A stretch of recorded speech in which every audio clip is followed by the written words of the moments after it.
One of the beats we like to follow here at the Rebel.media is crime and punishment, especially how lenient the punishments are for actually violent criminals in Canada. One of the worst examples that's on my mind is the anti-Semitic riot in Calgary last July, where a Jewish family was sent to hospital after being swarmed by a pro-Hamas group of Muslim rioters. You can see the video here, just absolutely shocking.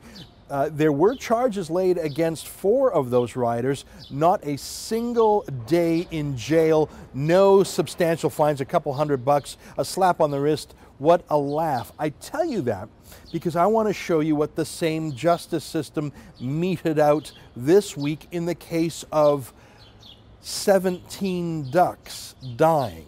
Ducks, I'm not talking about endangered species, I'm talking about ducks, the kind of thing that you eat if you go for dim sum, or I guess we have chicken wings at wings night. 17 ducks flew into a storage tank of something called condensate. It's a hydrocarbon, it's really a kind of oil, in an open tank owned by Progress Energy, which is now owned by the Malaysian company of Petronas. So 17 ducks flew into a tank and died. It's an industrial accident.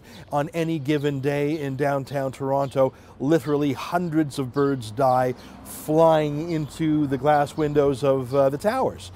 Cats, house cats, eat millions of birds a year. And of course, there's those terrible pictures of birds of prey being bladed, being blendered by giant wind turbines. Look at this terrible videotape of a giant condor being clipped by a wind turbine in the States. That happens all the time. In Ontario too, they're exempt. Wind turbines are exempt from prosecution for killing birds. But back to the 17 birds that mistakenly landed in an oil pond. Petronas-owned Progress Energy was convicted and fined a total of $250,000. Yeah, you heard me right.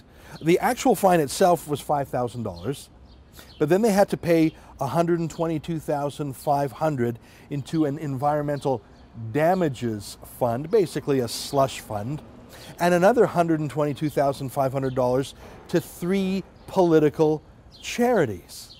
17 ducks, $250,000. How skewed, how out of whack, how out of proportion is our justice system that lets those violent rioters in Calgary who beat up innocent men, women, and children, lets them go with a few $100 and a slap on the wrist, but fines $250,000 for 17 ducks. That's your justice system in Canada. For the Rebel.media, I'm Ezra Levant.